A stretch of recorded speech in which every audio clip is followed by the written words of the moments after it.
Pues os presento a David, trabaja en el CIC Biogune, que es un centro de biotecnología que está en Zamudio,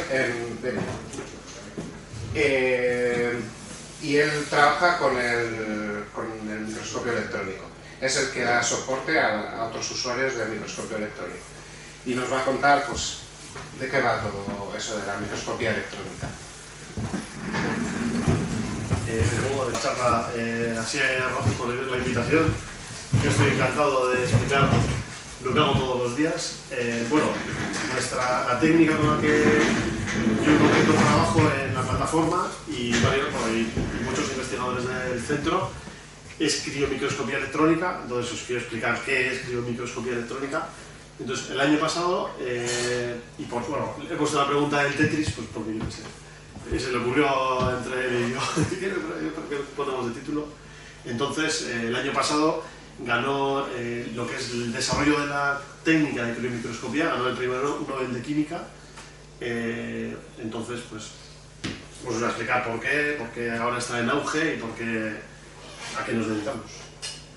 Bueno, primero, nosotros trabajamos, bueno, Asier y yo, trabajamos en el CIC Biogune. Ninguno de los dos somos biólogos, entonces, bueno, pues somos los bichos raros del Biogune, en el fondo. Yo soy físico y también ingeniero en electrónica y, bueno, llevo trabajando allí desde el 2006. Entonces el Biogune, no sé si lo conocéis, bueno, os han explicado alguna vez, es un centro que se dedica a hacer, es investigación básica, pero enfocada a desarrollo biomédico, lo que se traduce en crear biomarcadores, por ejemplo, pues para detectar cualquier tipo de enfermedad, cáncer, enfermedades relacionadas con metabolitos, o enfermedades raras. Ahora tenemos, de hecho hay una startup, una spin-off salida del Biogune que se dedica a desarrollar métodos de diagnóstico y también pues intentar mejorar la vida de pacientes que sufren ciertas enfermedades raras que por el hecho de ser raras pues a las farmacéuticas no les interesa. Entonces, bueno, es un poco hacemos investigación pero enfocada a generar patentes y empresas, productos pues, que luego se puedan llevar al mercado, aunque el centro sobre todo hace investigación básica. Entonces ahora tenemos dos líneas de investigación, metabolómica y finalización celular en enfermedades. Entonces, bueno, veis, cada uno de estos grupos, cada una de estas secciones tiene varios grupos de investigación detrás: infección de bacterias, infección de virus, homeostasis, enfermedades raras. Entonces, bueno, un grupo está centrado en metabolismo y el otro en reconocimiento molecular, interacción entre patógeno y receptor, ya sea un virus, ya sea una bacteria, ya sea, por ejemplo, los priones, que es una cosa, os sonará, ¿no?, de las vacas locas. Resulta que son, imagino que virus y bacterias es todo lo que estamos más acostumbrados. Las bacterias las matamos con los antibióticos famosos y sabéis que ahora hay cierta resistencia a los antibióticos. Es una pelea grande, sobre todo en el futuro, el presente y en el futuro. Entonces hay grupos que se centran en intentar matar las bacterias de diferente forma que los antibióticos. Otros grupos se dedican a estudiar, cuando nosotros tomamos antibióticos, lo que hacemos es taponar los ribosomas. Os explicaré que son máquinas biológicas, nanomáquinas. Aquí todo es nano. Nano es 10 a la menos 9 nanómetros. ¿Eso cuánto es? Pues 100 millones. Una micra 1 millón de veces, ¿no? Al día. Sí, es uno en la luna viendo un partido de fútbol, más o menos es la distancia. Eso lo he leído por ahí. Y entonces, bueno, cuando tomamos antibióticos frenamos los ribosomas, taponamos, digamos, de alguna manera los ribosomas de las bacterias. Entonces nosotros lo que intentamos, lo que hacemos es descubrir, saber cómo funcionan distintas, ribosomas, virus, los virus cómo infectan a su receptor, pues con la idea de eso, de luego crear pues diseño de drogas o biomarcadores pues para detectar las enfermedades con antelación o también pues conseguir mejorar los síntomas. Dentro del centro, ahí ya habéis visto, hay muchas líneas de investigación y estamos las plataformas que pues, damos soporte a los investigadores. Entonces, yo en concreto trabajo en la plataforma de microscopía electrónica. Luego, digamos, está separado en los que hacemos biología estructural. Biología estructural es saber la estructura de proteínas, virus, bacterias, ribosomas. Entonces se hace mediante cristalografía de rayos X, RMN, microscopía electrónica. Y luego, pues, genómica, estudio de genes, eso, bueno, me imagino que os suena más. Proteómica, estudiar las proteínas, metabolismos. Y bueno, luego tenemos, pues, tenemos los ratones con los que hacen experimentos. Entonces, bueno, os he explicado. Aquí hay un montón de cosas. Yo os he dicho, soy físico y trabajo desde hace 10 años en el Biogune. Entonces, cuando empecé en el Biogune, yo realmente no había trabajado nunca con microscopio y biología, pues tampoco lo había estudiado. Entonces, bueno, yo me he metido en el mundo de la biología y microscopía, pues eso, hace 12 años. Pero bueno, realmente al final lo que hice antes de entrar en el Biogune, los físicos normalmente lo que consiguen, lo que intentan hacer es modelar sistemas. Hubo una época que estuve modelando un amplificador de potencia de comunicaciones satélite. Al final lo que hacíamos es comparar las señales de entrada y salida, las que los correlabas y comparabas y creabas un modelo del sistema. Realmente parece que dices, jo, que diferente, pero realmente no es tan diferente, porque lo que hacemos aquí es, esa imagen que veis ahí es la representación de esos ribosomas famosos que os digo, que es la fábrica de proteínas dentro de las células. Entonces, lo que hacemos es, mediante el microscopio, os lo explicaré durante la charla, obtenemos imágenes 2D y de esas imágenes 2D, de esos datos, conseguimos resolver la estructura. Que al final la estructura es un modelo. Entonces iremos viendo cómo la evolución de ciertas técnicas, de tecnología, ha hecho pues, que la microscopía ahora sea una técnica de más resolución y de ahí la revolución y de ahí el premio Nobel del año pasado. Entonces, bueno, pues el año pasado se dio la técnica, o sea, se dio el premio Nobel al desarrollo de la técnica de microscopía. Aunque la técnica realmente, digamos, lo desarrollaron los tres galardonados, ¿no? Se dice, ¿no? Sí. O premiados del Nobel. Lo desarrollaron en los años 80, 90. Se les ha dado ahora el premio Nobel pues porque el título es más largo, es Desarrollo de la microscopía electrónica para la determinación de estructura de alta resolución. Esto es lo que os quería... Bueno, ellos son los premiados. Voy a adelantar un poco. Entonces, ahora os explico quién es cada uno. Entonces, lo que os quiero decir es que aunque ellos han desarrollado la técnica en los años 80, en 90, luego se ha ido evolucionando lógicamente, hasta hace 5 años, la microscopía electrónica lo que ofrecía eran mapas de densidad, o sea, estructuras, lo que llamamos baja resolución, que es un poco lo que veis a la izquierda.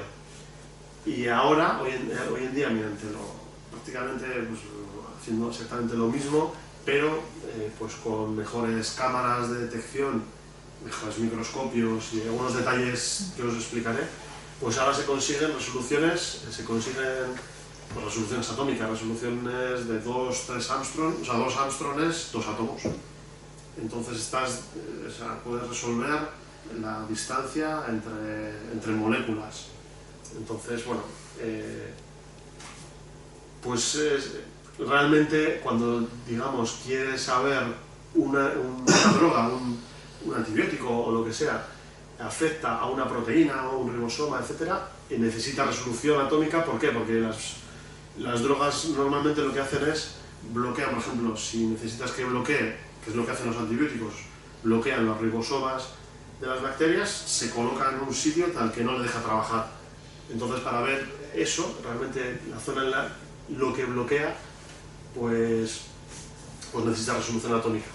Entonces, realmente las farmacéuticas no tienen, ahora sí que están interesadas en estructura, pero hasta ahora lo que hacían es más prueba y error a lo salvaje. Entonces ellos hacen muchas pruebas hasta que la droga les funciona. Bueno, luego tardan, hay que hacer muchísimos análisis clínicos, etcétera, para conseguir que salga al mercado, pero ellos utilizan los datos de estructura de los investigadores. Ahora, en cambio, sí que están viendo que se decía, cuando la biología estructural durante estos últimos años siempre se dice en las charlas que se utiliza para desarrollar fármacos, etcétera, pero es verdad que ahora es cuando está empezando. Gracias a la criomicroscopía, pues ofrece ventajas que os contaré, eso, sobre todo en la resolución. Entonces, bueno, Richard Henderson es uno de los miembros de nuestros... nosotros tenemos cada 4 años unos evaluadores externos, que son científicos de alto rango a nivel internacional. Son unos 10 científicos y nos evalúan. Pues les tenemos que presentar lo que os estoy haciendo a vosotros, pues lo presento delante de ellos. Yo con Richard Henderson estuve hace 3 años y nos evalúan este año en septiembre. Y la verdad es que es un honor explicarle, pues, con el equipamiento que tenemos en el Biogune, pues lo que conseguimos hacer. Entonces, Richard Henderson, de los 3, realmente es el que primero consiguió resolución atómica en los años 90. Lo que pasa es que lo que hizo fue cristales 2D. O sea, él lo que hizo fue crear en una bicapa lipídica, ordenar las proteínas en forma de cristales 2D. Con eso consiguió alta resolución. Y él ha sido quizás el que más ha desarrollado la parte matemática de cómo el microscopio afecta a las imágenes, y también ha sido, digamos, el que gracias a él se han creado las nuevas cámaras que hoy en día permiten esta alta resolución. Entonces, bueno, es una parte muy importante, bueno, lógicamente. Luego, Joachim Frank fue quien desarrolló la metodología matemática. Nosotros también usamos Linux, por eso le queremos mucho a la SIER. Necesitamos necesitamos memoria y necesitamos una capacidad grande de computación. Ahora con las GPUs, claro, nosotros usamos imágenes, las GPUs es una maravilla. Entonces, Joachim Frank desarrolló la metodología para obtener de imágenes 2D esas estructuras tridimensionales. Yo os puedo estar explicando, pero bueno, yo os intentaré explicar un poco de todo. Y entonces él ha desarrollado la técnica de cómo generar esos mapas 3D. Luego, por supuesto, ha habido después de él, pues, otros investigadores que han creado, bueno, pues, metodologías mejores, pero bueno, él fue el quien lo impulsó. Y él nos visita el 7 de junio, está en el Biogune, bueno, que podéis venir a verle, Joachim Frank. Y Dugo Chet es el que creó la técnica de preparación de muestra. Entonces, la característica... vale, claro, no os he explicado por qué es crío, aunque tú me preguntabas, ¿qué crío microscopía electrónica? Entonces, la crío es porque nosotros congelamos las muestras, o sea, bueno, es lo que acabo de... Llevo todo el día congelando muestras. Las congelamos en metano a temperatura de nitrógeno líquido, a menos 190 grados. Entonces, la característica es que las soportamos, para observarlas en el microscopio. Bueno, el microscopio trabaja a 10 a la menos 6 pascales de vacío. Si metes ahí una molécula, pues es como Bob Esponja, o sea, se deshidrataría totalmente. Bueno, es un ejemplo.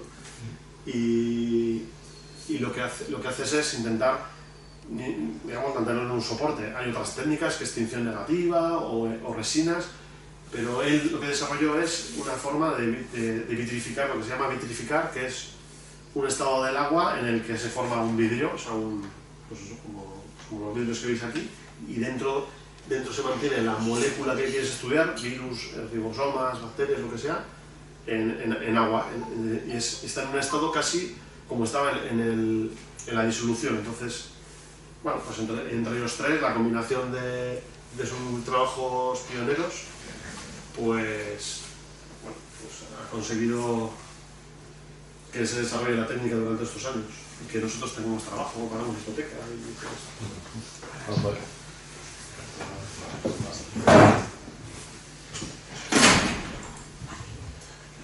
A ver, yo os quería explicar, utilizando YouTube, claro. Bueno, para algunas cosas está muy bien. Entonces, ¿qué es una proteína? Bueno, obviamente nosotros, en nuestro cuerpo tenemos millones de proteínas y entonces cada una, bueno, como veis aquí, bueno, eso es un ejemplo. La hemoglobina lo que hace es, por ejemplo, en los pulmones, pues transporta los glóbulos rojos, hay millones de hemoglobinas que son proteínas que transportan oxígeno. Entonces, cuando respiramos, bueno, me imagino que las enzimas lo que hacen es facilitar bueno, pues los procesos químicos de distintas proteínas. El colágeno nos ayuda a mantener la estructura de la piel, del pelo, etc. La insulina lo que hace es mantener los niveles de azúcar correctos en las células. Eso, bueno, nosotros, en lo que decía que nos dedicábamos en el Biogune, hay una parte que se llama homeostasis, que es una palabra un poco... Entonces, homeostasis es mantener el equilibrio en las células. Por ejemplo, ¿cómo es el equilibrio en el azúcar? Sabéis, bueno, que la gente que tiene diabetes, pues el problema que tiene es que no le funciona, tiene las proteínas que tienen que mantener esa homeostasis, digamos, ese control del azúcar, que no funcionan bien, como otras muchas enfermedades. Entonces nosotros lo que queremos es saber esa proteína en concreto que está asociada a esa enfermedad, pues qué le está pasando. Bueno, hay una parte del Biogune que hace los estudios celulares y nosotros queremos ver la estructura de esa proteína para saber realmente cómo funciona, y gracias a eso las farmacéuticas, o sea, yo creo que sí que hay algún investigador que hace colaboraciones con farmacéuticas y hace una investigación focalizada en un problema, pero normalmente eso, lo que os decía, investigación básica es esto, a veces es intentar resolver la estructura y dinámica, relación entre estructura y función de unas proteínas, con el objetivo final de saber cómo funciona mejor y al final pues mejorar ciertas enfermedades. Bueno, me parecía interesante porque al final las proteínas, eso, son digamos, cadenas. ¿Cómo un físico se puede meter en...? Bueno, porque al final, claro, cada uno se centra en su trabajo, pero realmente las proteínas, digamos, a nivel estructural es una cadena, o sea, es un polímero, o sea, si tú una proteína la puedes estirar, y al final es una cadena de estos 21 aminoácidos. Entonces, cada uno de ellos pues tiene unas características. Obviamente, bueno, todas las proteínas están hechas de carbono, oxígeno, nitrógeno, hidrógeno y sulfuro. Y cada una de ellas tiene unas características, unas son hidrofóbicas, unas no les gusta el agua, otras les gusta el agua, tienen distinta carga. Entonces, esas características individuales hacen, bueno, pues a que se formen ciertas proteínas. O sea, las proteínas, digamos, son nanomáquinas que funcionan en nuestra célula y cada una tiene su función. Entonces, bueno, pues eso, realmente todas están formadas por estos 21 aminoácidos. Lógicamente, vale, entonces, para crear las proteínas, eso se hace a partir de la información del ADN. Entonces, esa información del ADN se traduce en ARN mensajero y es el ribosoma el que digamos, sintetiza y fabrica estas proteínas. Entonces, la secuencia de aminoácidos se refiere a la información del ADN. Entonces, en función del código del ADN se van juntando. Por eso es una cadena, realmente es una cadena de aminoácidos. con la información que tiene nuestro ADN, pues el cuerpo sintetiza las proteínas que necesitamos para vivir, pero a veces pues, hay enfermedades asociadas a fallos en esa traducción, por ejemplo, del ADN en proteínas, o fallos en lo que llamamos mutaciones. Las famosas mutaciones del ADN es eso, es esta información que tiene registrado del ADN para sintetizar proteínas, pues mutada quiere decir pues, que hay pequeños fallos, entonces hay proteínas que no se generan bien y esto nos produce pues, ciertas enfermedades. Entonces lo que hacemos es investigar. Lógicamente siempre trabajamos en proyectos colaborativos, los de proteómica con los de genómica y luego con los de biología estructural. Entonces la idea de juntar todas las técnicas es eso, intentar resolver pues, ciertos problemas que están asociados a enfermedades. Pero realmente esas cadenas que habéis visto de aminoácidos, al final lo que cogen es estructura de alfas y betas. Bueno, os voy a dar la clase, pero me parecía interesante pues, simplemente porque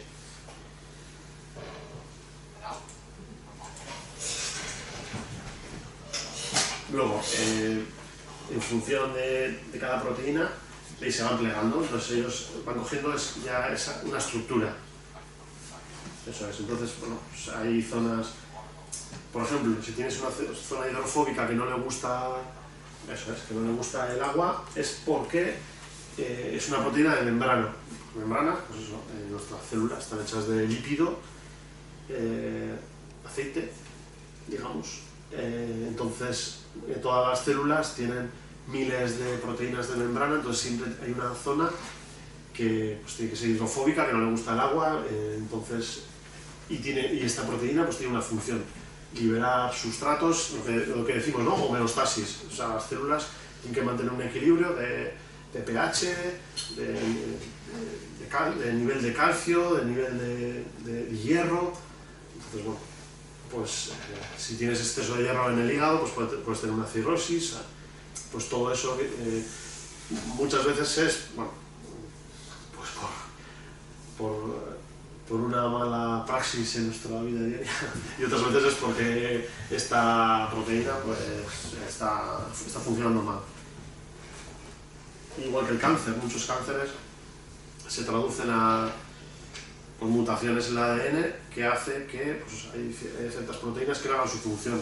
¿Qué función? Por ejemplo, hay proteínas que hacen como de barrenderos en las células, o sea, quitan los restos. Hay un grupo en el Bigune que se dedica a estudiar lo que se llama un retrómero, que es una proteína que coge digamos, los restos de las células y se los lleva a la basura. Entonces, si eso no funciona bien, pues esas proteínas, o sea, esas células pueden acabar siendo cancerosas y contagian las de alrededor, etc.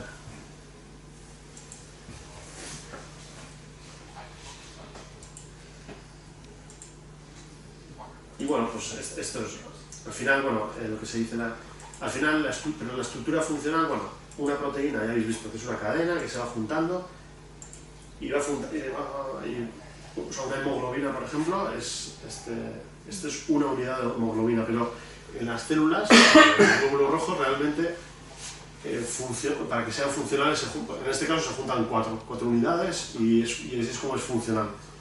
Entonces, nosotros en microscopía, para tener suficiente, porque nosotros, ya os he dicho, congelamos la muestra y la vemos en el microscopio, entonces para poder verla, poder sacar imagen, necesitamos que sea, digamos, grande en la molécula, porque si no, no veríamos nada. Entonces nosotros trabajamos con las proteínas funcionales, digamos, tal cual está en la célula.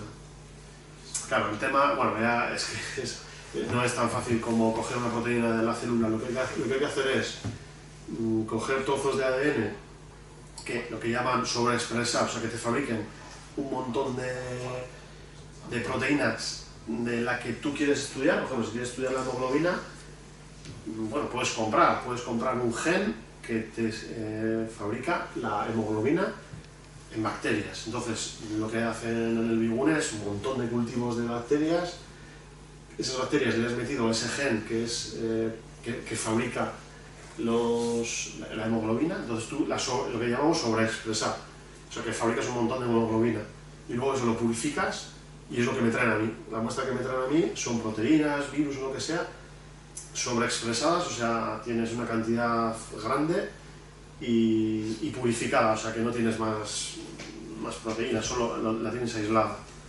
Entonces eso es, digamos, la parte de biología estructural es a lo que se dedica la mayor parte de los grupos de investigación. Yo, bueno, por suerte, a mí normalmente me traen ya las muestras preparadas, purificadas.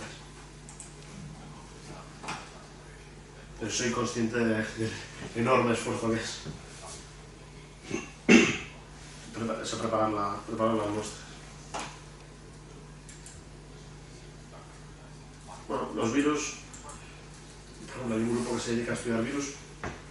Al final, los virus realmente son una caja, bueno, realmente algunos son microscópicos, salen en forma de balón y dentro lo que tienen es información de ADN, o sea, tienen ADN dentro, encapsulado y bueno, y ya está, y una cápside, eso es un virus, ya está.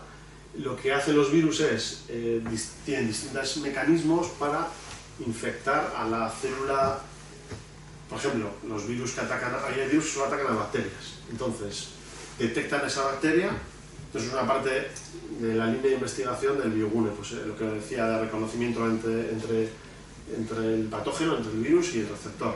Entonces ahora nuestro director Jesús Jiménez Barbero es experto en las glicoproteínas que sirven como receptores en células, en bacterias, para que este virus detecte que ese es, digamos, el receptor al que él tiene que atacar. Entonces, digamos que lo que hace es, algunos de ellos forman, por ejemplo, un tubo, inyectan el ADN dentro de la bacteria y lo que aprovechan es el mecanismo de fabricación, los ribosomas que os decía, de esa bacteria para fabricar proteínas que luego, entonces dentro se fabrican otros virus. Entonces, bueno, cuando estamos afectados por un virus, realmente lo que tenemos son bolitas por ahí nanométricas con DNA dentro que infectan nuestras células, entonces dentro aprovechan nuestras células para fabricar más virus. Entonces, nuestro sistema inmune, pues, ¿qué es este? Este es el molécula del sistema inmune. Pues bueno, hay enfermedades con las que se puede combatir y otras con las que no. Entonces, pues bueno, con las que no, pues el HIV, el SIDA y otras enfermedades, pues por eso los investigadores centramos la atención pues, para intentar pues, mecanismos de prevención y también pues, intentar bloquear a estos virus. Yo estoy seguro que en el futuro, no os puedo decir, pero claro, esto no es magia, esto es un proceso, o sea, aquí los vídeos, estos son modelos, pero para saber realmente cómo una proteína o cómo un virus le puedes bloquear, pues son muchos años de investigación. Posiblemente en el futuro hay muchos cánceres que se van a controlar, bueno, hay cáncer que hoy en día se pueden controlar y hace 20 años es imposible, y con los virus lo mismo. Pero es un proceso, bueno, lento pero seguro. Bueno, pues esto es más de lo mismo.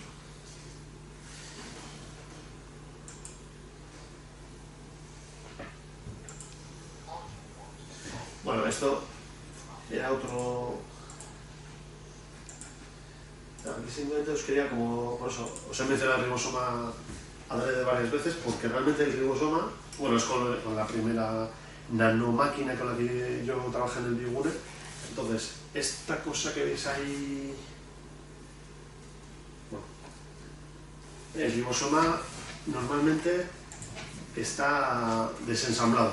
Entonces, lo que hacen los investigadores es ensamblar el puzzle, básicamente. Parece un poco, pero realmente cuando nos lo traen a nosotros, a los microscopistas, hay un grupo de investigación que se dedica a purificar el ribosoma. Veis, el ribosoma son dos unidades y luego necesita varios factores, pues estas cosas que veis aquí de distintos colores, esto está segmentado. Entonces hay un grupo de investigación que se dedica a purificar un factor, otro el ribosoma. Entonces nosotros lo que hacemos es bueno, a veces es una mezcla simplemente. Pero claro, lo que o sea, me refiero a un trabajo de investigación que tarda 2 años, lo que se trata de estudiar es una conformación, por ejemplo, esto es un vídeo que está basado en investigación real, o sea, esto es el objetivo final, que es saber realmente cómo el ribosoma está fabricando esta es la fábrica de proteínas de nuestras células, tanto de bacterias como las nuestras eucariotas. Esto que veis abajo es el RNA mensajero, esto trae la información del ADN y estos RNAs llevan un aminoácido, cada uno un aminoácido, es como un puzzle. Entonces, en función de la información que tiene este mensajero que viene del ADN, este va reconociendo distintos RNAs y se va sintetizando la proteína.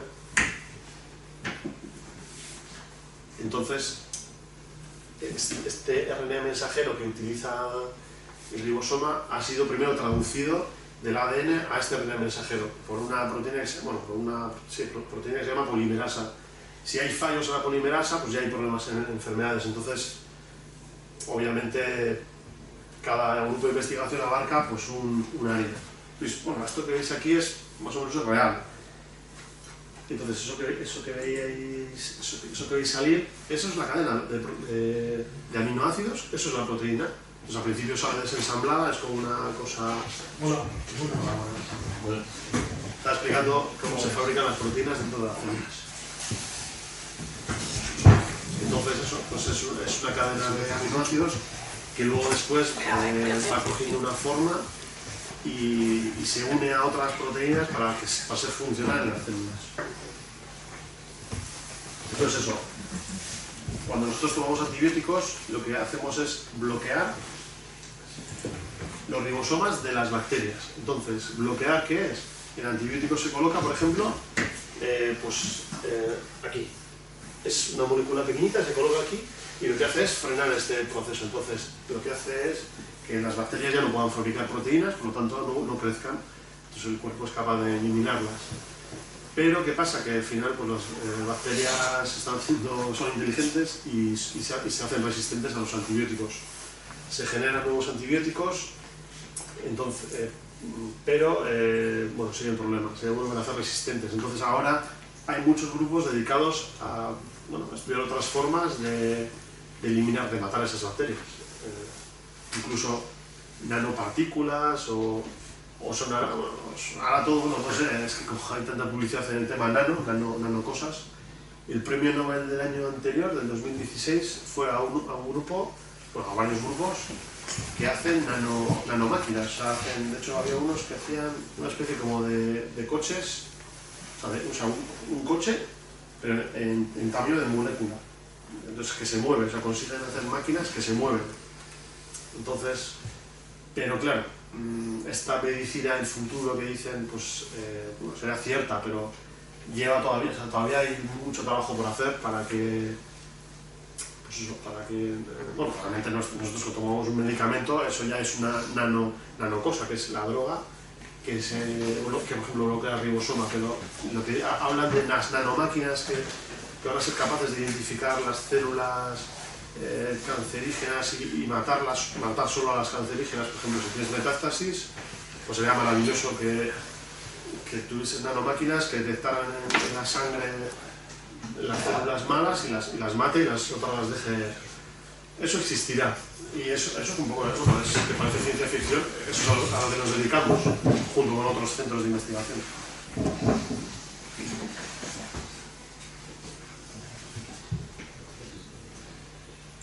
Bueno, yo no tengo control del tiempo. Entonces, bueno, pues para hacer esto, lo que hacemos... 20 minutos. 20 minutos. No, nada. Entonces, bueno, ya os he puesto un poco en antecedentes cuál es el objetivo.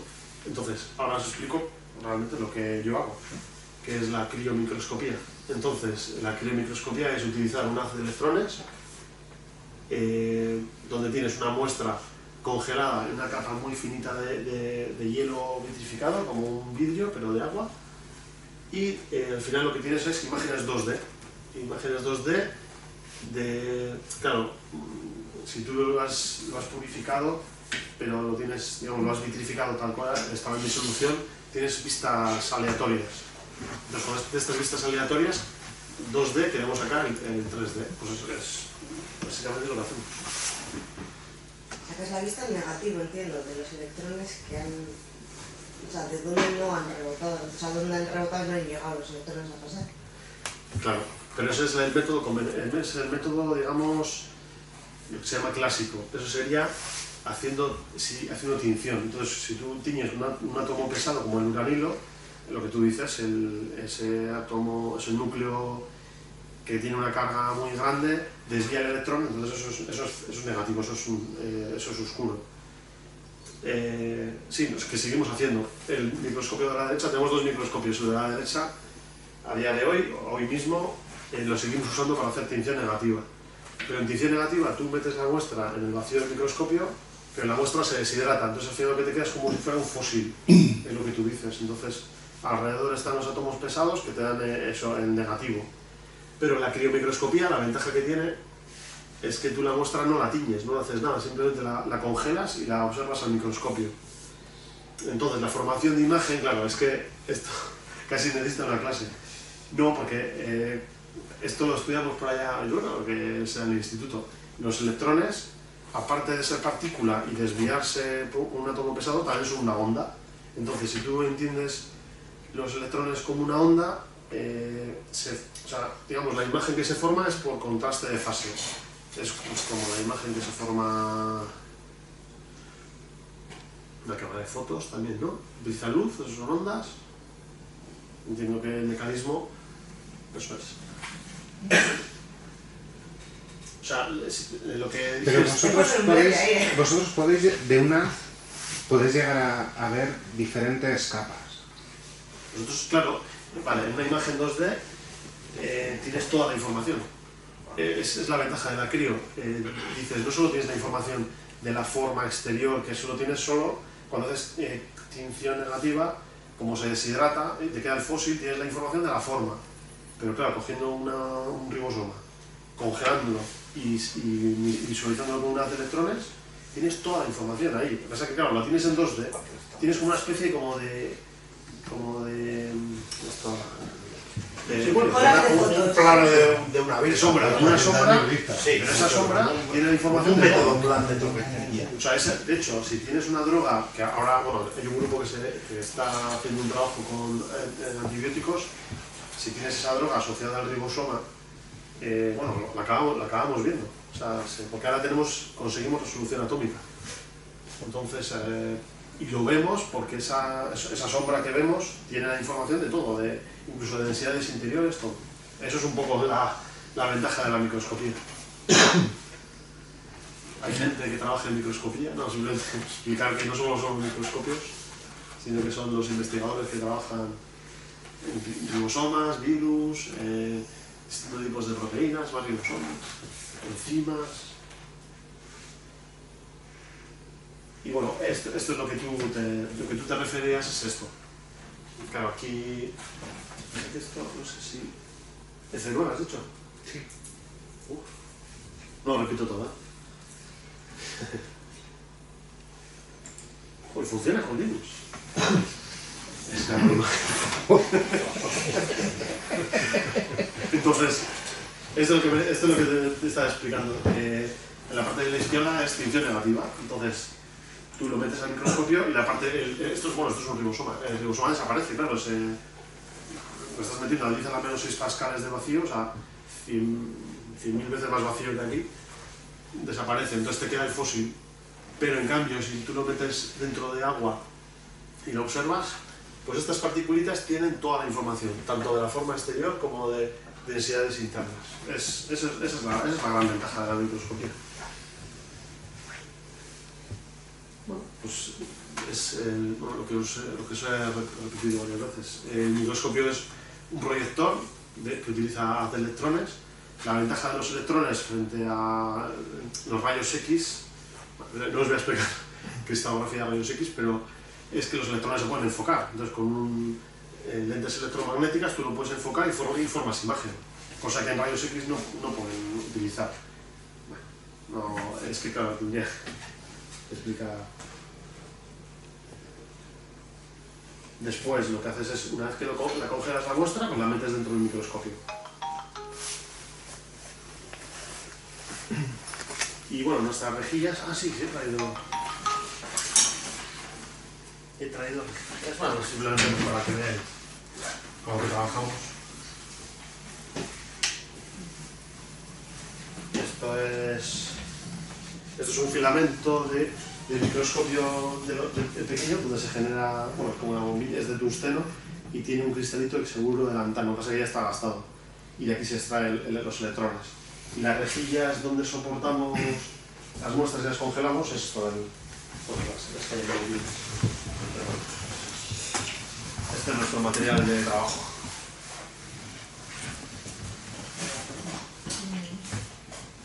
No se ve nada. No, queda oscuro. Entonces, la desventaja que tiene la microscopía del material biológico frente a la ciencia de materiales es que se quema, se radia. Es como si metes un pollo al microondas. Entonces este ha sido el gran limitante de la microscopía respecto a la resolución. O sea, no se consigue la resolución porque para poder tener contraste necesitabas irradiar más. Entonces al final acababas quemando. Esto ha sido el limitante de la microscopía. Entonces, ¿qué se ha desarrollado? ¿Qué es lo nuevo? De hecho, Richard Henderson ha sido uno de los impulsores de esto. Es nuestra cámara, la cámara que detecta, que forma la imagen. De hecho, la que tenemos nosotros, que es del 2007, es una CCD. Eso quiere decir que esos electrones los tienes que transformar en luz y esa luz detectarla con la CCD. ¿Qué pasa con eso? Con esa transformación de electrón a luz y detección. Esto es la señal en función, esto es la resolución, o sea, digamos, esto es la resolución y este es el contraste. Entonces tienes bajo contraste y baja resolución. Esta es nuestra cámara, entonces ya veis que bueno, no es muy buena. Entonces la imagen que obtenemos nosotros, digamos, bueno, esto pone 8 Armstrong de resolución, pero en nuestro caso, a partir de 15 Armstrong ya no tenemos señal. Entonces, la revolución que vino hace 5 años, una de las revoluciones ha sido el desarrollo de cámaras, o sea, es un desarrollo tecnológico, en el que Richard Henderson, uno de los premiados del Nobel, ha sido impulsor, en el que detectas directamente el electrón. Entonces, bueno, creo que también hacéis experimentos por ahí con científicos técnicos, pero bueno, al final, pues esto fue así. Lo que hicieron es investigar los ingenieros para que el chip, en vez de detectarte luz, bueno, de hecho los móviles de hoy en día, la tecnología CMOS, lo tienen todos los iPhone de última generación. Vosotros ahora ya no sacáis, bueno, muchas veces no sacáis una foto, no sacáis un vídeo. Bueno, pues esto es un poco similar, o sea, la mejora de la tecnología. Entonces ya veis que la diferencia de señal es brutal, o sea, tienes un contraste enorme, entonces al tener mucho más contraste ya no necesitas incidir tantos electrones, entonces ya usas menos dosis y encima mantienes más información a alta resolución. Entonces nosotros lo que, bueno, pues simplemente pedimos es actualizar nuestro microscopio, porque el microscopio no es limitante, nuestro microscopio ofrece 2,8 Armstrong de resolución. Entonces, bueno, pues si instalamos una cámara esta, precisamente la K2, pues podríamos hacer en nuestra, o sea, en Yogune, en casa, pues trabajos a 3 o 4 Armstrong de resolución, simplemente cambiando la cámara. Bueno, ha sido uno de los desarrollos importantes. Luego, otro, básicamente diría que esos dos, luego hay otros más, por supuesto, de procesamiento de datos. Otro es, bueno, descubrir, bueno, ya se sabía, pero desarrollaron una técnica para cuando incides en las electrones en esas, por ejemplo, estos son virus dentro del hielo, pues lo que estás haciendo es mover esos virus. Realmente, cuando en el tiempo de exposición, esos virus se mueven. Entonces, si tú eres capaz de coger, en vez de una imagen en un segundo, coger 20, o sea, coger un vídeo, coger 20 imágenes por segundo, consigues corregir ese movimiento de esas partículas. Entonces, eso ha conseguido, esos dos detalles, ha conseguido que ahora seamos una técnica de alta resolución, que ahora podemos ver, drogas, podemos estudiar los antibióticos junto con el ribosoma, saber dónde bloquea ese antibiótico o con distintas proteínas. Y bueno, nuestro limitante, antes lo he mencionado, es el tamaño. Entonces, esto, por ejemplo, esto no sé lo que es, la verdad, pero podríamos imaginar que es un virus. Entonces, esto es un tamaño grande, esos son megadalton. Entonces, cuando vamos bajando de tamaño, esto es una subunidad de ribosoma. Esto es una chaperona, creo. Las chaperonas desagregan proteínas. Mira, por ejemplo, la chaperona es un ejemplo. La spin-off que os he comentado, que trabaja en enfermedades raras, está estudiando chaperonas, porque las enfermedades raras también hablamos de Alzheimer, priones, porfiria, que es la gente que le afecta la luz solar. Entonces está asociada a un mal plegamiento de proteínas. Eso que os he enseñado antes, esas proteínas que van saliendo del ribosoma y se pliegan, pues ese mal plegamiento, las chaperonas, estas cosas que veis aquí, lo que hacen es detectar que están mal plegadas y ayudan a plegarlas. Entonces el grupo de un investigador que es Oscar Millet y Joaquín Castilla, que trabajan en priones, están desarrollando chaperonas que intenten agregar, digamos, solucionar ese problema de mala agregación. El Alzheimer también está asociado a una mala agregación de neuronas, etcétera, etcétera. O sea, hay muchas enfermedades, pero no es mágico, no hay una chaperona mágica que tomamos una pastillita y ya, pero lo habrá. Lo que pasa que, bueno, primero hay que hacer un proceso de investigación, de desarrollo clínico, prueba en animales, en humanos, etcétera. Entonces, dentro de 20-30 años, muchos de los problemas de hoy en día pueden ser historia.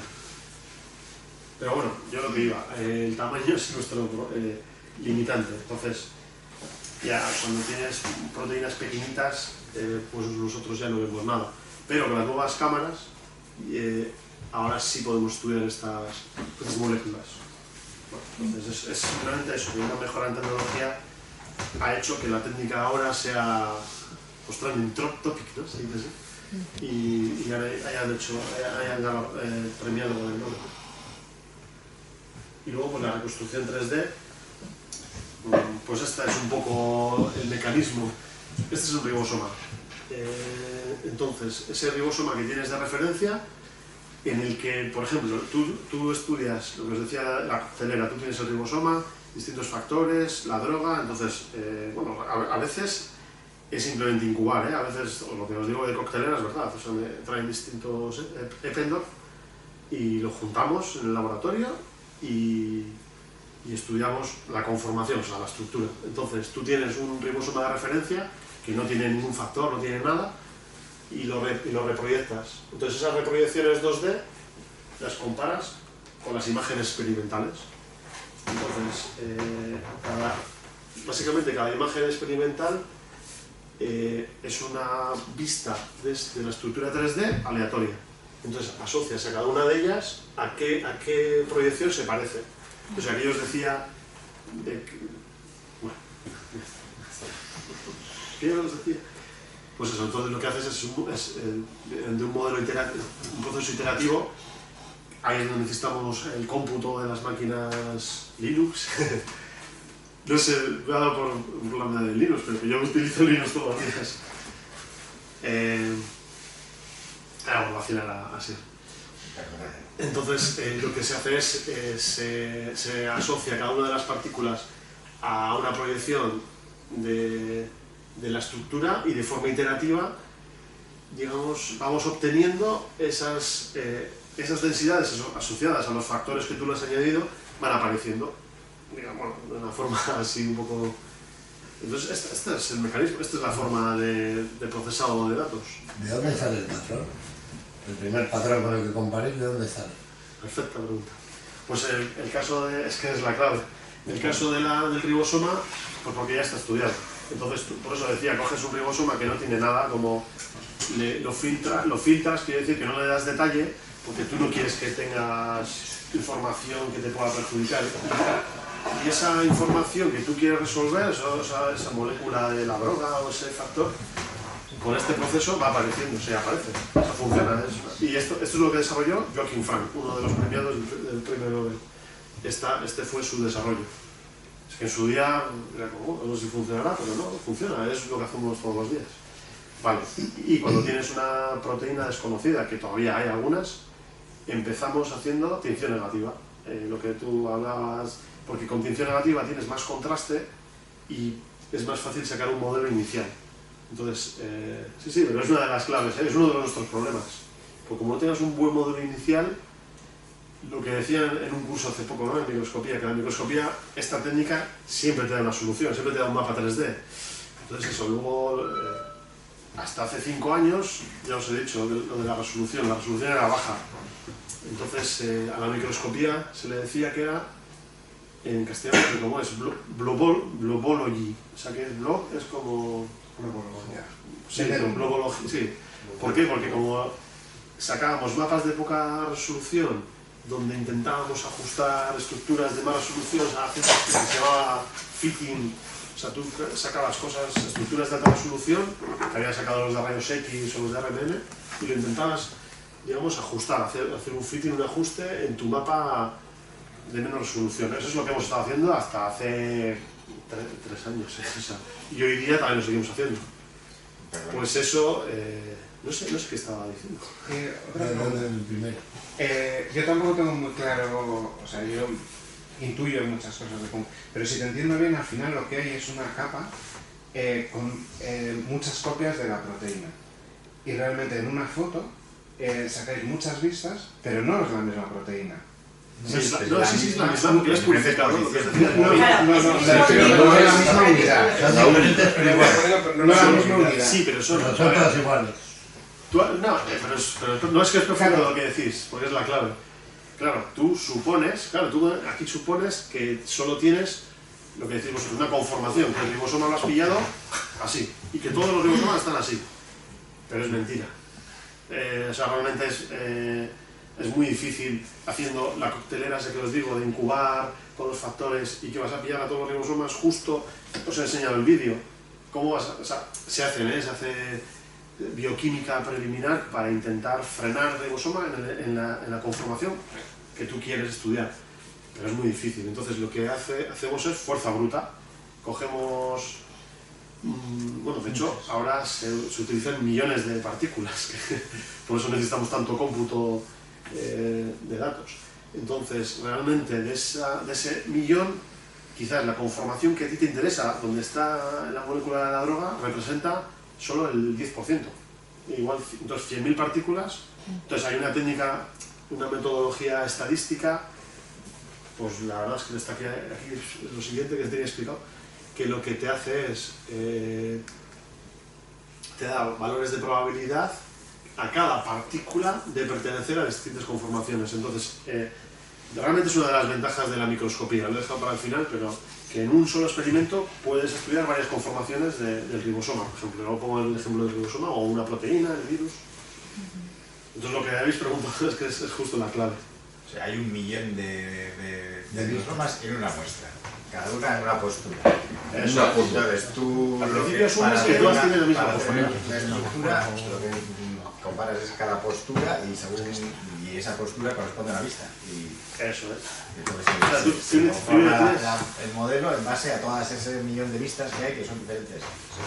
Eso es. Bueno, diferentes o parecidas. Sí, tú tienes que descubrir cada una de esas partículas a qué orientar. O sea, si tú has pillado el ribosoma en esta orientación o el haz de electrones ha incidido así.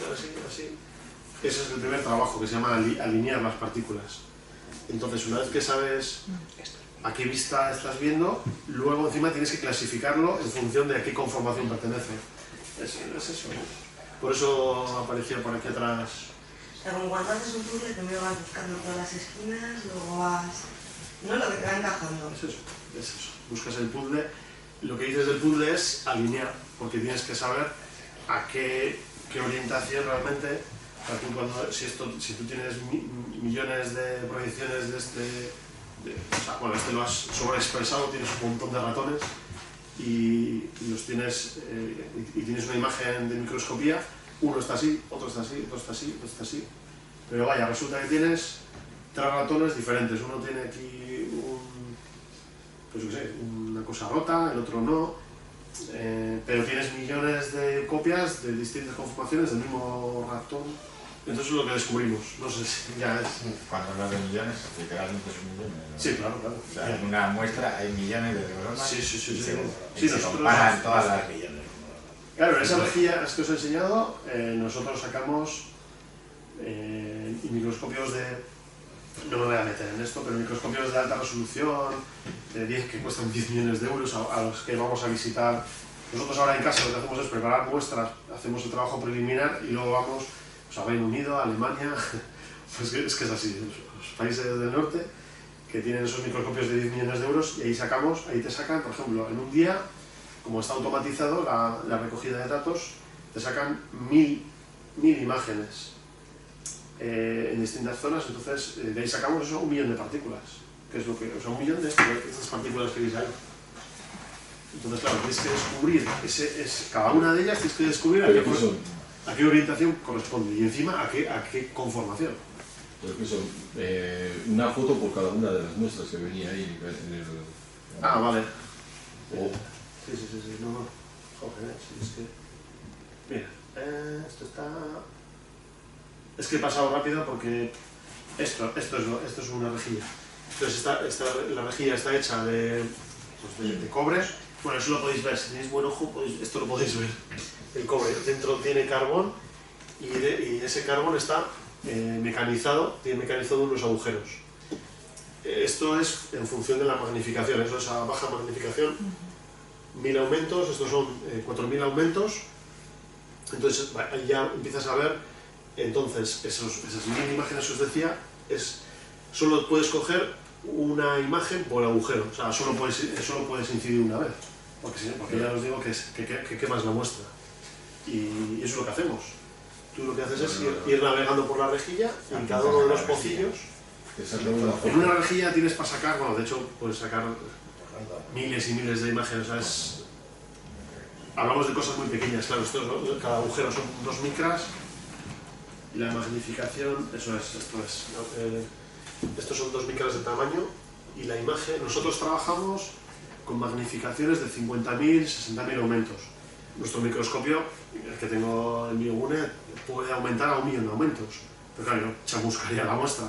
Entonces me tengo que limitar a la magnificación en el que no quemo la muestra. ¿Que haces un disparo por toda la rejilla o un disparo por cada agujero? Esa es la clave. Un disparo por cada agujero. Por cada agujero. Solo puedo disparar una vez por agujero.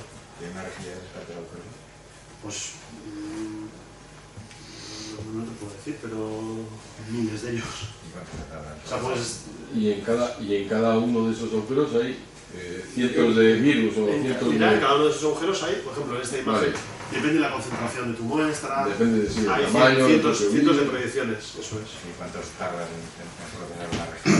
A ver, sí que, bueno, yo de hecho he clicado, lo que nosotros decimos clicar es seleccionar las proyecciones. Yo he llegado a clicar a mano. Tú muy loco, estás 2 semanas clicando un experimento, o sea, abres una foto, que selecciona las partículas, pero hoy en día bueno, hay métodos muy buenos que lo hacen de forma automática. Entonces, esas 1000 imágenes, bueno, ahí por eso necesitamos a Sier, y por eso les decía que ahora estos programas que detectan, por ejemplo, las partículas están basados en GPUs. Entonces ahora lo hacen muy bien. Lo que antes tardaban, claro, igual en clicar esas 1000 imágenes, clicar las partículas de forma automática, pues igual tardaban 1 semana. Ahora es que tardan 3 horas con las GPUs. Pero a ver, eso es el agujero, un agujero dentro de un cuadradito. Eso es. Y luego, esto es a 50.000 aumentos. Y de ahí tienes que seleccionar lo que quieres. De ahí seleccionas estas proyecciones, que son proyecciones... Pero eso ya es una foto. Tú esto es una foto. Seleccionas eso y eso luego lo procesas. Entonces necesitamos miles de fotos de estas, en cada uno en un pocillo diferente. Ya está. Esos son nuestros datos, es que es eso. Es así de simple, en realidad es así de simple. ¿El proceso siempre te da una solución o a veces falla? siempre da solución. Siempre. Y eso es un problema, Porque porque siempre te da algo. Entonces, No sabes si es bueno o es malo. bueno, de hecho sí que Claro, se dice, empieza de un punto y va bajando. hay un tanto por ciento, un 30% de publicaciones que están mal. Pero no sabes cuál. Generan uno. Bueno, ahora sí, Y claro, eso ahora lo va con los microscopios de alta resolución, amoldando, otro sacando grupo hace lo mismo con todo a alta las resolución, opciones. entonces ya descubre que lo que Por hiciste eso. tú pues no. Sí, sí, es así. Eso pasa en ciencia. Al final, bueno, mira, justo además, lo que decía de las publicaciones, digo, pues como nosotros hacemos ciencia básica, lo que, pues esto al final es nuestro, eso es el material con el que trabajamos y esto es el objetivo final, ¿no? Es una publicación, es un artículo donde tú explicas lo que has hecho. Entonces, el desarrollo, o sea, me refiero, el descubrir algo, por ejemplo, una chaperona que desacopla proteínas es pues, años de investigación de un grupo o muchos grupos. A veces hay varios grupos, uno en Japón y otro en Bilbao, que hacen lo mismo.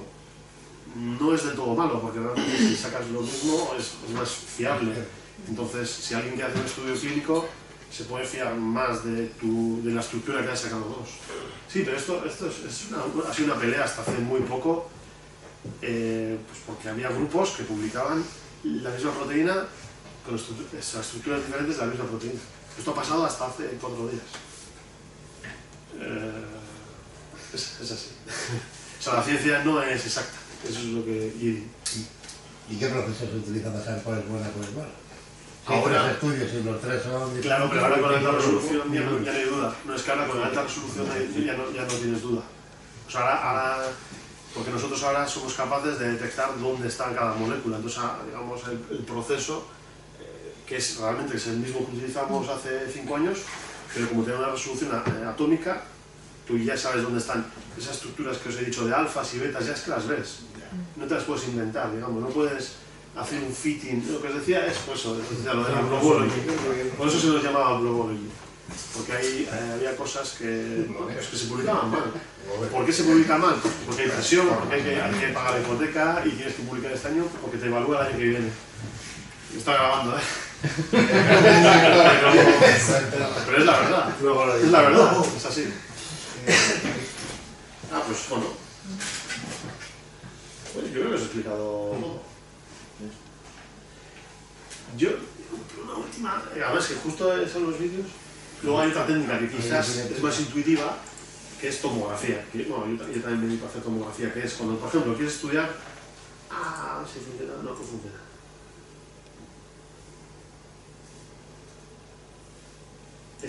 Bueno, da igual. Bueno, la idea es esta, que es, si tú, por ejemplo, quieres estudiar la estructura de una bacteria, ya no puedes hacer eso que os he explicado. Una bacteria, cada bacteria es única, entonces lo que hacemos es tomografía. Entonces lo que hacemos es, cuando vienen visitas siempre digo lo mismo, no giramos el microscopio, lo que hacemos es girar la muestra. Entonces giras la muestra desde menos 70 hasta más 70 y cada grado vas cogiendo la proyección, lo que veis aquí.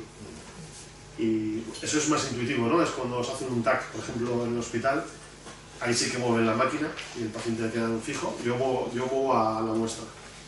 Pero no la quema a cada foto. Claro, entonces al final acabas quemando. El limitante es la dosis total. Pero bueno, lo que tienes que hacer es usar muy poca dosis por cada imagen y usamos unas nanopartículas que añadimos nosotros para, porque estas tienen mucho contraste, lo que tú decías, y estas usamos de referencia. Bueno, pero entiendo que cada vez que la giras un poco más y tomas otra foto está un poco degradada esa partícula. Eso porque es. de verdad. Claro. Entonces, eso, joder. Sí, lo hostia. Esta técnica es de menor resolución, precisamente por eso, por el límite de la dosis. Entonces, es una técnica alterna, bueno, es que son complementarias, porque esto lo haces, por ejemplo, quieres estudiar, que es lo que hicimos nosotros, como un virus inyecta a una bacteria. Eso la única forma de hacerlo es haciendo tomografía. ¿Tienes las imágenes de lo del ataque ese? Sí. Es de Nico. Esto, por ejemplo, es esto de aquí. Esto lo hicimos aquí en Biogune. Esto es un virus inyectando un tubo, o sea, este forma un tubo lipídico, inyecta el ADN dentro.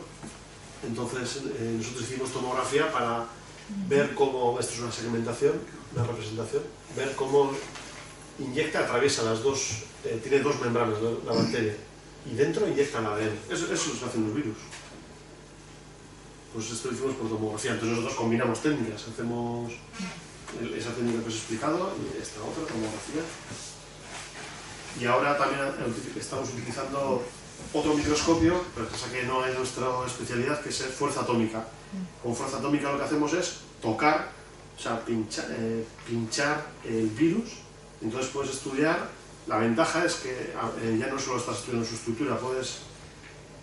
Realmente es que parece un poco... Las publicaciones son luego muy bonitas, ya veis, pero realmente lo que vemos es si puedes descubrir si un virus es más blando que otro, más blandito, si ofrece más resistencia que otro, porque lo estás pinchando. Pero bueno, eso tiene también importancia. Y es complementario, entonces hoy en día de lo que se trata es de complementar distintos experimentos para sacar la mayor información posible sobre tu virus o lo que sea. Y bueno, pues... Bueno, finalizo donde sea, ¿no? Porque... Gracias. Tengo otra pregunta. Los microscopios, tal y como existen ahora, ¿cuál es su límite? Quiero decir, ¿cuál es el límite de magnificación que tienen? ¿Han llegado al límite de...? No, es que los microscopios ya tienen la resolución hace años. Claro, no es el microscopio. El microscopio que tenemos en Biogune ofrece 2,8 Armstrong de resolución. Quiere decir que puedes, o sea, tres átomos, nosotros podemos distinguir eso, 3 Armstrong de resolución. Pero la cámara que tenemos, nuestra cámara que forma las imágenes, nos reduce la resolución pues eso, a 15 Armstrong, porque tienes que transformar el electrón a fotón. Por eso tenemos la pelea de pues, que queremos que inviertan en una cámara. El problema es el precio, pero os imagináis. Y, o sea, si vosotros podéis llegar a ver uno o dos átomos, ¿cómo cuánto influye la visualización en el propio átomo? Porque ya son casi efectos cuánticos, ¿no? De ese tamaño. No, nosotros no podemos llegar a ver dos átomos. Tenemos un microscopio electrónico. Bueno, a ver, en ciencia de materiales sí. En ciencia de materiales, si tienes cristales y tu muestra y puedes aumentar la magnificación a 1 millón de aumentos, a día de hoy con microscopios electrónicos corregidos, tiene resolución atómica, incluso subatómica. Puedes ver dónde están exactamente los átomos. Pero claro, nosotros, eso es en ciencia de materiales. En biología tenemos que usar magnificaciones menores, a pesar del desarrollo de la técnica sigue habiendo limitaciones. Pero la limitación es que lo irradias, que lo quemas. Claro, como si os acordáis, os he dicho, las cámaras de detección directa que detectan electrones tienen mucho más contraste. Por lo tanto, con menos dosis tienes el mismo contraste. Y eso es lo que hacemos ahora.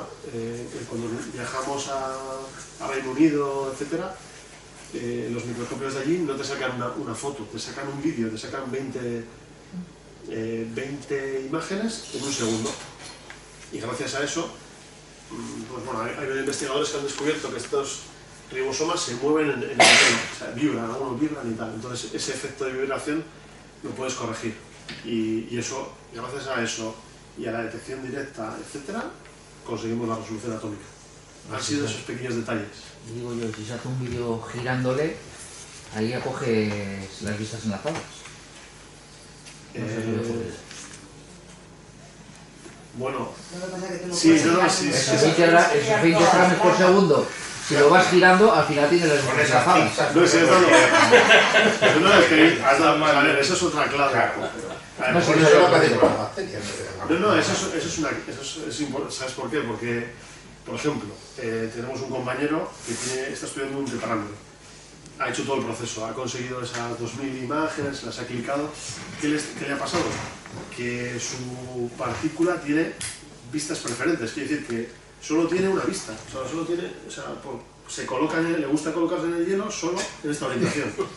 Entonces no tiene más información. Entonces es un trabajo de 2 años y no le sirve para nada. Entonces una alternativa es lo que tú dices, que es girar la imagen. Lo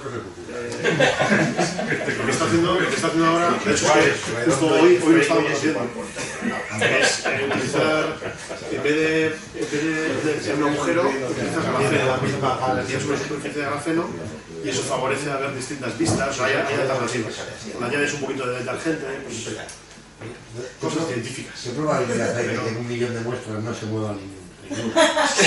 Pues es que pasa. No, es un problema. No, es que por eso, desarrollo de tecnología, microscopios de 10 millones de euros, pero una purificación perfecta. Con los dedos. O sea, es un caso que... Es un caso digno de estudio. A ver qué es lo que pasa eso. La forma no la tengo. que tienes de Ahora voy que a las huellas individuales estén siempre en el mismo Pues sentido. eso es- Pues tiene esa pues- forma en concreto que le tira hacia un lado y ya está. Una de las claves es eso, inclinar lo que tú decías, pero tiene un pequeño problema, que al inclinar ya distintas zonas de la imagen, claro, ya tienes distintos grosores de hielo y luego cada una está en una, en un foco diferente. Entonces, para corregir el foco, el que hacemos nosotros, Un cilindro. tiene sus limitaciones. Mira, pues es que justo hoy estaba hablando con un compañero Claro.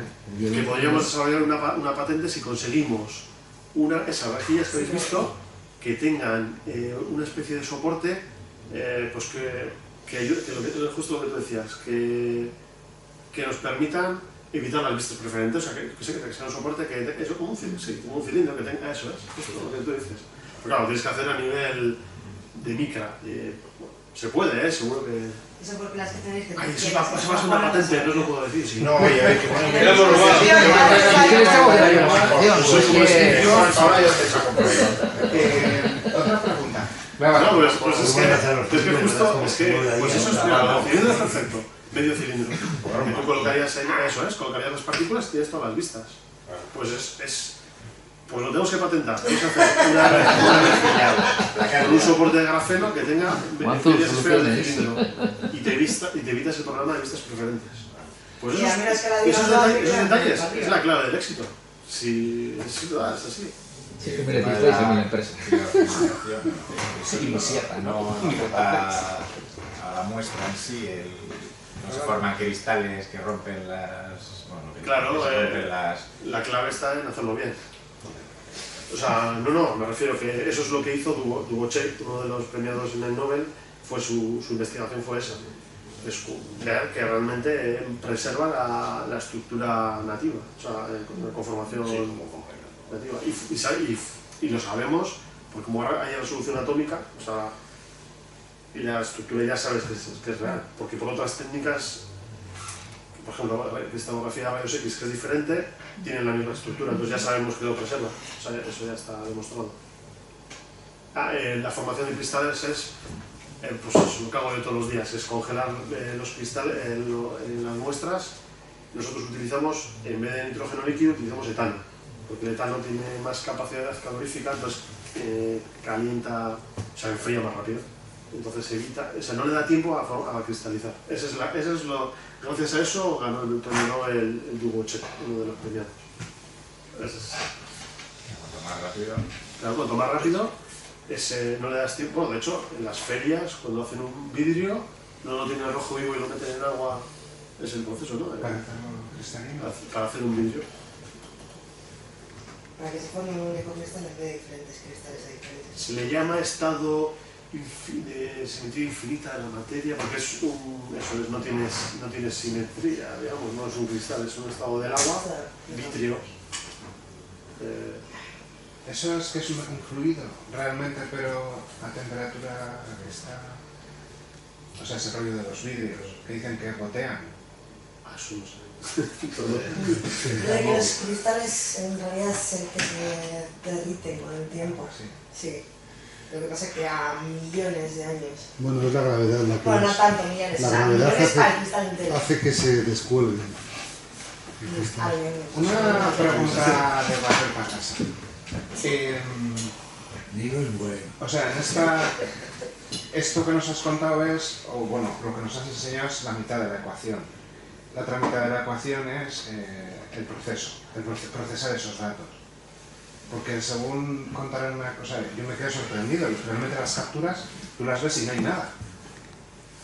O sea, una foto de un microscopio no tiene nada, a simple vista, Bueno, dices de cada uno de los frames. Sí, Pero bueno, el vídeo es, claro, los 20 frames, pero bueno, luego al final lo que haces es alinear esos 20 frames y y sumarlos. Y la media es lo que hace que tengas más señal ruido, digamos, eso.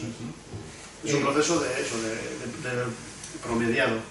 Claro, no sé, eso, cuando tú ya descubres lo que tú dices, que tienes muy poca señal ruido, por ejemplo, de esta vista, pero has alineado las partículas, ya sabes que esas partículas son de esta vista, lo que haces es un promediado, entonces ya tienes, digamos, mucha más señal ruido, ya tienes más información, y eso es lo que se utiliza para reconstruir. Es eso, sí. Vale, entonces yo pienso que el software es muy importante. Vital. ¿Cuánto de posible sería, o en qué punto estaría, si todo esto se hubiera hecho con software por el que hay que pagar? Todo el software que hacen es libre, Sí. o sea, todo el software que utilizan es libre. Y no solo es libre, sino hecho por amateurs, por informáticos amateurs. Sí. ¿Sería viable con software propietario hecho por empresas? Bueno, de hecho, existía un software. Joaquín Frank, uno de los premios Nobel, desarrolló el software en los años 90 que se llama Spider, y a la vez su estudiante de doctorado, es que no me acuerdo cómo se llama, desarrolló un software para hacer esto, pero comercial, de pago.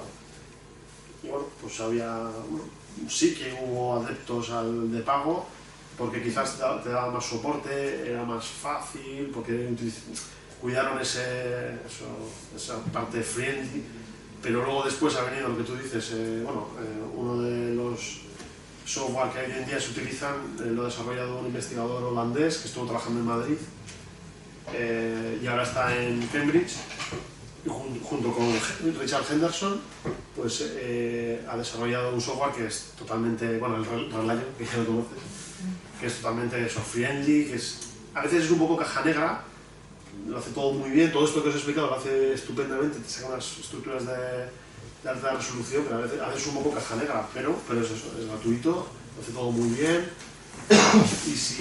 y él incorpora, si hay un investigador que desarrolla, por ejemplo, metodologías para hacer tomografía, la otra técnica, él lo incorpora en su software. O sea, es la ventaja del software libre. Me refería en términos de coste, quiero decir, si hubiera que pagar una licencia por cada software que se utiliza, y no son licencias baratas generalmente, o sea, no son 200 euros.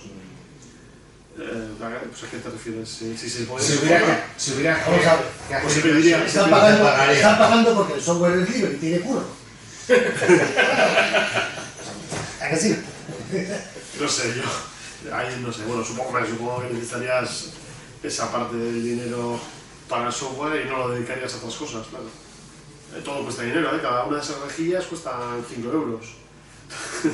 Yo cuando estropeo una rejilla, te dice que todo cuesta dinero, claro. Bueno, si fuera comercial y fuera bueno, pues se podría pagar y no veo problema. Pero al ser libre yo creo que está demostrado que es mejor. O sea, Es mejor. y corriges los fallos, se corrigen de una forma un poco más en comunidad. O sea, si alguien detecta un fallo de tu programa, pues es más fácil, pues te lo comunica y ya está, es todo más sencillo, no sé. Sí, de los caja negra, caja negra, pues de pago, pues sí, con caja negra. Sí que es caja negra, claro, también tiene su protección, él protege sus algoritmos también, pues por tema de publicación, no sé de qué forma, pero es libre, tú lo puedes usar libre, pero sí que tiene pequeños paquetes protegidos. Pues lo damos por finalizado, muchas gracias por venir. Muchas gracias.